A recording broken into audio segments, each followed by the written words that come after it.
Breaking tonight, British politics has just been rocked to its core. A leaked 12-page document, written personally by Prince William, has detonated inside Downing Street and thrown the entire government into crisis. This isn't rumour or speculation. At exactly 4:30 p.m, the memo reached the BBC, and within minutes, panic erupted in number 10. Aides ran between offices, emergency meetings were called, and according to 3 insiders, one word echoed through the corridors: catastrophic. The document isn't a polite royal concern.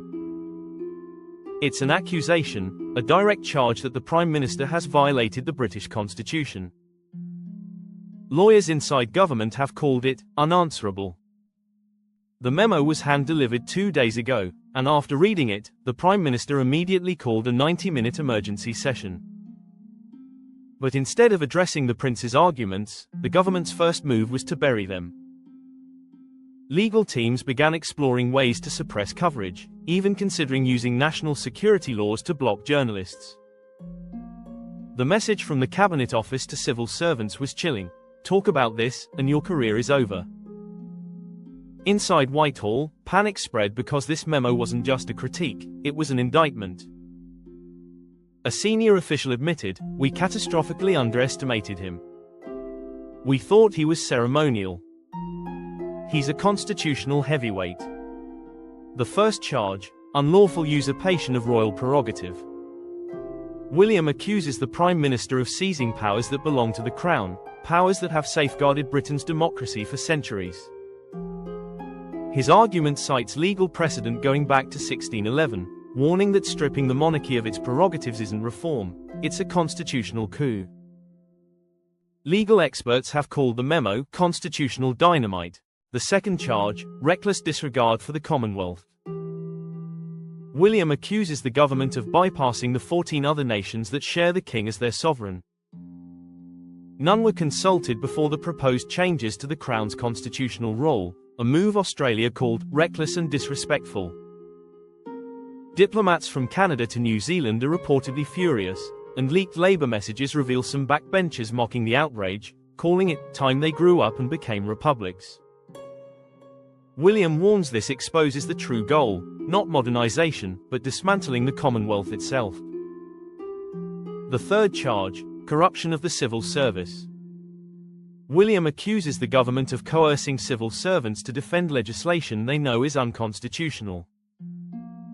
He reminds them their oath is to the Crown, not the Prime Minister. Even more alarming, the memo reveals a secret clause giving the PM power to reassign or discipline senior officials who resist. William calls it a purge clause, a legal weapon to silence dissent. The fourth charge: public mandate deceit.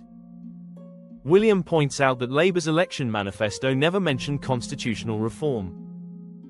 He argues the government has no democratic right to make such sweeping changes without public consent. Polls taken within hours show public opinion swinging heavily toward the Prince. 78% of Britons say the government has no mandate for these reforms. A petition opposing the legislation has surpassed 1.2 million signatures in just 2 days. The fifth and final charge: threat to the unity of the United Kingdom. William warns that by politicising the monarchy, the government risks fracturing the very fabric of the Union. He argues that the Crown is the single thread holding the 4 nations together. Weaken it, and you hand separatists in Scotland and Wales a powerful new argument. A senior Conservative MP who read the memo called it the most brilliant constitutional document I've ever seen. Insiders say the Prime Minister is now boxed in. If he ignores the memo, he looks authoritarian. If he concedes, he looks weak. Meanwhile, Prince William has positioned himself as a defender of principle. Not a political player, but a guardian of the Constitution, the Commonwealth, and national unity. Across Britain, the public mood is shifting. For many, this isn't about politics anymore, it's about principle and legality. The debate now cuts to the heart of Britain's identity: who has the authority to defend the Constitution when politicians overreach? What happens next could redefine Britain for generations. The balance between Crown, Parliament, and people has been shattered. The monarchy, silent for centuries, has stepped forward to defend constitutional order. And as Britain stands at a crossroads, one question now dominates. Was Prince William right to intervene, or should he have remained silent as the foundations of the nation were shaken? Whatever history decides, one thing is clear: the future king has taken his stand. The Prime Minister must now decide how, and where, he will fight.